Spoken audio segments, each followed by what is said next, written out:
Namato Ratana Tayasa. May I pay homage to Triple Zem, the Buddha, Dhamma, and the Sangha. My respect goes to my parents and my teachers. Hello, good evening everyone. So today is a Friday, the 9th of April 2021, and this is Achan Shujan from Varapunya Meditation Center, Aberdeen, Scotland. Hi everyone, hi Margaret, hi Emma, and hi everyone. So today is a Friday. It felt me like the Saturday was just a few days ago, and now it's already Friday, and it scares me because the weekends normally is very busy. So tomorrow a few things on a plate, and tomorrow is particular for the children, and it's very difficult, and we'll see. So today is a Friday. Right, so I think, good evening Colin, good evening Emma. So, yesterday I was telling a story that, the story was the Nakulapita, one of the trustworthy disciples who felt that when he becomes old and he couldn't go to see the temple and see the monk and get the discourses, then he went up saying that I'm getting old and please help me get good teaching so that I can go and practice. And in that case, then the Buddha said that even though you're afflicted, your body is afflicted, but do not let your mind afflict it. And that is that when you become old, do not let your mind get old too. And we have just heard the stories this afternoon that Prince Philip, he passed away at the age of 99. That's a really good age. Good evening, Yvonne. So, and after, when I read, went through a little bit of a history of Prince Philip, it appears that despite he was a royal blood and have got so many links in different parts of Europe, and even eventually he become kind of a homeless. Nobody wants him, and yet he studied and eventually got married with the king, with the queen, and become the Prince Philip. And it appears that he came from his descendants, or his lineage from Germany, and his 4 sisters married with German, and among them 3 of them were supporting the Nazis, and as a result it says that those were not invited in his marriage. But anyway, it appears that despite being a German, he was in the UK side as he married with the Queen and staying during the World War II. And throughout this time he supported the Queen, and it must be very difficult for the Queen to see her husband, long-term husband, and a long-term partner who've been traveling, living and going through all ups and downs in a family, in the country, in the world, and eventually now this COVID time again, he passed away. So it must be very difficult time to the Queen. And obviously it is, again, we know that it's inevitable, and one way or another one will have to leave first. So in the meanwhile, it's a reflection for us as well, that when we got old, we shouldn't be complaining too much about ourselves, but live life fully. As the Buddha said, that although body is afflicted, but do not let your body, let your mind afflict it. So do not suffer mentally. And that's, I think, is the crucial message. And the Buddha is further saying that how one afflicted in the body but not in the mind, one will practice. And here, and in that case, and this Nakulapita approaches the Venerable Sariputta, who was one of the foremost disciples of the Buddha, who had equal knowledge as the Buddha, and he explains what does that mean, that sentence. Oh, so Yvonne feels old today, right? I feel old every day. Look at my wrinkles. So anyway, good to feel old sometimes when it's very cold and windy, and you just want to cuddle in your bed and live in a couch and just listening the songs or reading of books and watching the telly. It's okay sometimes. But just do not let that feeling of old age taking you away from enjoying your life. So that's the meaning, is do not let your mind get old. I have heard that one of our members, she's about now, I think, almost 80 now. She said that age is simple. Age is just a number. We have to think we are still young and have an association and have a good friends with the youngers, teenagers, like that. So you feel always excited and you feel always energized by their energies. Okay, so anyway, so here that when the Sariputta was explaining further on that people feel afflicted by body and also in the mind, because they think that this body belongs to us, and this is our self. And sometimes people think that this body is me and me is this body. When they have this sense of a thought, notions, and it's saying, I am this form and form is mine. And as he obsessed with these notions, whenever there is a changes takes place, then we feel unhappy. So Yvonne is saying, I have been busy painting, no laziness here. Wow, that's really good. So I hope that painting is beautiful, and you can put it on auction. That's right, Margaret. Margaret is saying that no, live every day as if it's your last. And that's a very beautiful saying. And that's the teachings of the Buddha, that Buddha always encouraging people to reflect. Death is just at the corner, which can come at any time, which is at any moment.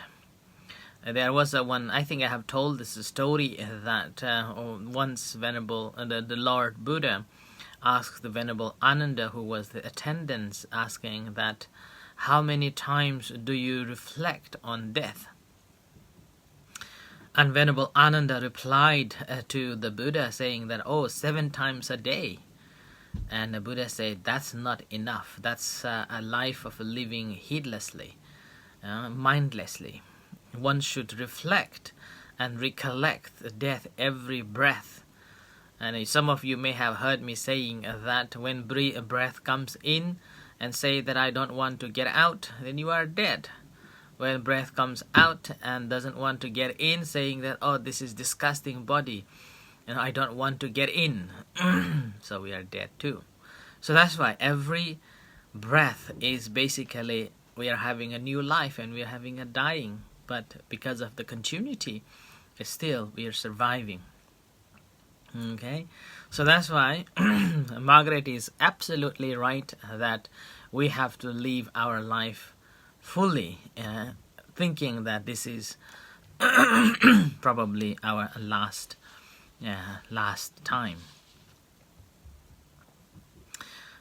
Further, Colin is saying that if it's my last day, could you give me £5? I will pay you next week. No problem, I will give you. Okay. So no problem. Right, so in the similar way, the Buddha was simply saying that the moment when we have this perception of I am this form is, or basically I am this body is mine, then this body is me, and then that perception, what happens is whenever there is a changes takes place, then we feel unhappy. Like we get old and we feel, oh, I don't want to be getting old. And eventually we have to die. Then we don't want to die. And a similar way in terms of our feelings too. Yeah. And feelings, again, we think that this feelings belongs to me. And this feeling is mine. And I think this is killing us a lot. Many people are very disturbed and very sad, and again causing a lot of mental distress and mental instability because of the feeling they have, thinking that it's like this is me, belongs to me, and as like a feeling is me, or feeling is self, and then a self as possessing itself. Yeah, feeling like a feeling as in self, or self as in feeling. And when someone is obsessed with that notion, what happens is that I am feeling and feeling is mine. And this causes a lot of depression, and this causes a lot of anxiety and stress, because we are holding that feeling belongs to me, and this feeling is always there. I can't change it. But meanwhile, whenever the good feelings changes, whenever the good feeling changes, what happens is that with the change and alteration on those feelings, there arises the sorrow, lamentation, pain, displeasure, and despair. And that's how we can see, like, where people, we normally would like to have a physical pleasure with the comfortable beds, comfortable seatings, comfortable house, and everything is so comfortable. And when there is something happens and this comfortability changes, and then suddenly we will be in distress. We will be feeling sorrow and lamentation. Here in the UK, in our country here, people are complaining about so many things, like the cold, the heat, the water, the electricity, and now I'm complaining Wi-Fi. Particularly in our center, Wi-Fi is no good at all. I have to use 4G all the time, and we complain a lot. Now compare this to like in Asian countries, we are like in a heaven. We are like in a heaven. We have all these facilities. We have all these facilities, like we are living in a heaven. Furthermore, there is a social services if you need some supports. Like suppose you are you lost your job, government will provide you some social securities. And then if you lost your, suppose you don't have a house, then again there is a housing association that government will give you a flat. And meanwhile, encourage you to find a job. And again, when you go to the NHS, all the medicines are free. That's right, Emma, free medical care. And and it's very good. Like this afternoon, we were talking about this medical free. In Asia, apart from Sri Lanka, every country, medical is not free. Medication is not free. And then there are so many medical, like hospitals, that driven by simply to earn the money.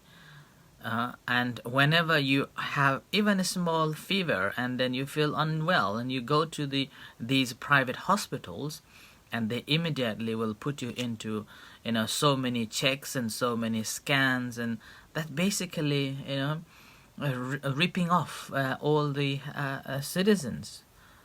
And it's so sad. And this afternoon we were having a discussion about it, that there was an incident in Thailand took place. So this lady was married with the British, and they were on holiday in Thailand, and somehow they got a bug and unwell, both of them. And they went to the private hospital, and all they were interested is about how to charge you more, rather than how to cure you, how to find the solution and keep you safe. So that's why it's very different. Whereas here in the UK, they will put you first rather than thinking of money. So they will encourage you to find a solution to to cure yourself, and then meanwhile, if you can't, then you are not truly given a good care. Yeah, you have the nurses are free, hospitals are free, doctors are free, and all cares are free. Furthermore, when you get old, there is care home, which is also provided for you too. So that's why it's like a paradise. It's like according to the Buddhist cosmology, it says that future Buddha is coming, which name is Maitreya. In that era, people don't have to worry anything. There is always provided. Things are already provided for you to survive and have a comfortable life. And these facilities, you won't get it in Asia even now at all. Even now at all. So that's why, in a way, we are very, very fortunate here in the West. Although we may have some, complaint that as we wish it didn't happen. But compared to in Asia, it's like a far, far, far better. Far, far, far better. So that's why this everything is so, it's all there, the support. So this basically, what is happening is that since we have these supports, we're supposed to live our life fully. We're supposed to be happy. But we can't be happy. Yeah? So there's a physical comfortability is available there, and when things changes, we become unhappy. Similarly, we want to see nice things, we want to hear nice things, and when these things changes, then suddenly brings unhappiness. And here again, particularly the feelings and emotions are so related to missing or losing our loved ones. When we lose our loved ones, we cannot cope with it. And yesterday I was talking about it as well, once again here, relating to the feelings and emotions. One of the hardest one to overcome is one of the hardest one to overcome easily is losing the loved ones. And that this is obviously will apply to the Queen from today on, that since they have been living so long, and about 60 years, about 60 years living together, and suddenly losing Prince Philip, it would be very, very difficult to overcome. And this turns to the emotions and feelings, and I do come across with so many people finding difficult to overcome too, and that's simply because we can't accept the change, accept the reality that has changed. but the reality is such that one way or another, one of us has to go first, whether we like it or not. If not him or her, we have to go, and this is inevitable. So that's right, Emma, that we are really lucky, actually very lucky, to be here in this society, in the country. And Colin, that's true that the Queen will be utterly shattered and probably lost control as well. So she probably need a lot of support and help as well, because she's also very old. Although she's still working and she's still around, but her mind probably dismay, and that's all despair. This is all simply because of losing someone who you love, and that feeling becomes very emotionally attached to it. So that's why the moment when we attach to those feelings as my feeling, and this feeling belongs to me, and that's become an emotion. And when this emotion clicks in and hold you, then it's become kind of a mentally, feeling always down and feel sad.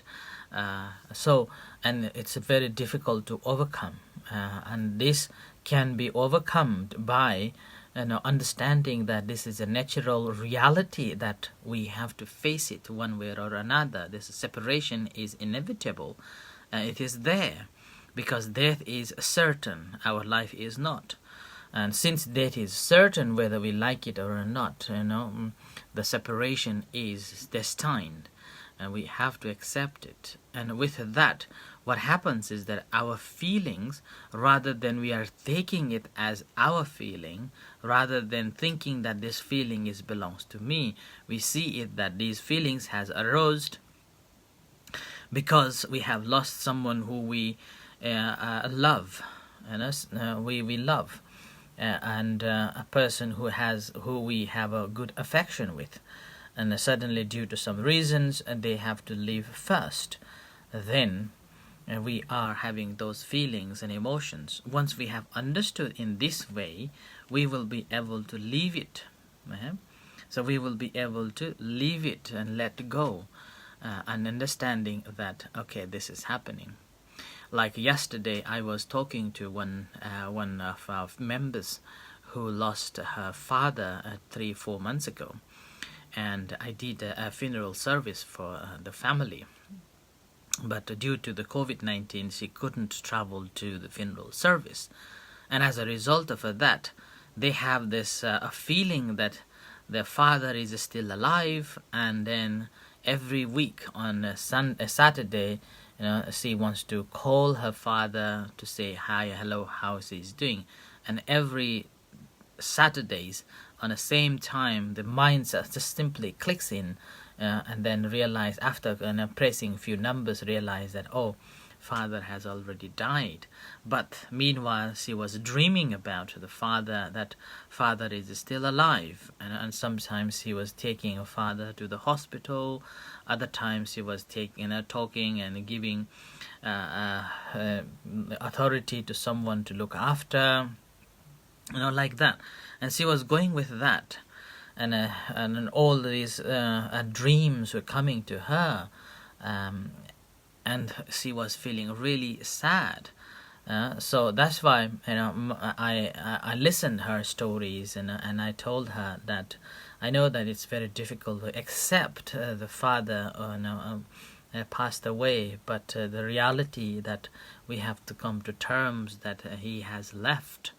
And all what we can do is, as a child, as a daughter, just to do good things, and and just transfer a merit.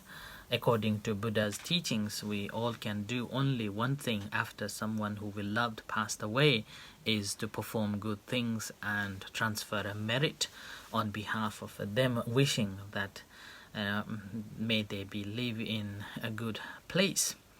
That's the only thing we can do. But again, if we are lamenting, and if we are finding it difficult to come to the terms. And I think that if they know, let's suppose if a father is watching and father is aware, like there is a possibility, according to Buddha's teachings, that the father or our relatives may able to look at our life, and then if we are mourning and can't move on, they will be very sad, and they will be not only sad but also find it difficult because they can't help you. So that's why it's our decision and acceptance come to the terms so that we can move on. And in case they are able to watch us or see us, they will be happy to move on with their lives in those existence, and finding that my daughters, my sister, my relatives are happy, and they can move on with their lives. I don't need to worry about it, so that they can move on their life, and as well as we can move on with our life too. So when like these terms, we have to think in that way. And with this we will be able to overcome. So that's why these feelings and emotion, in particular losing our own loved ones, is quite a difficult one that we have to come across. And this is the story that I believe that the Queen also facing, and I hope that she can come to the terms and accept the reality and move on with her life, for the good and happiness of this Commonwealth, UK. And similarly, all members, those who are listening, thinking that we have to move on with our lives, so that if our relatives are looking at us, they feel that we don't need to worry about my child, so I can move on. So they will also move on with their lives too. So I think I will end here again on this reflection for tonight. So may you all be well and happy, and thank you. As tonight's reflection, we end here. May you all be well and happy. May the Buddha Dhamma Sangha bless you. In a few moments' time, we will have evening chanting and guided meditation. You're most welcome to join with us. Until then, good night and see you shortly. And thank you everyone for the comments. Satu.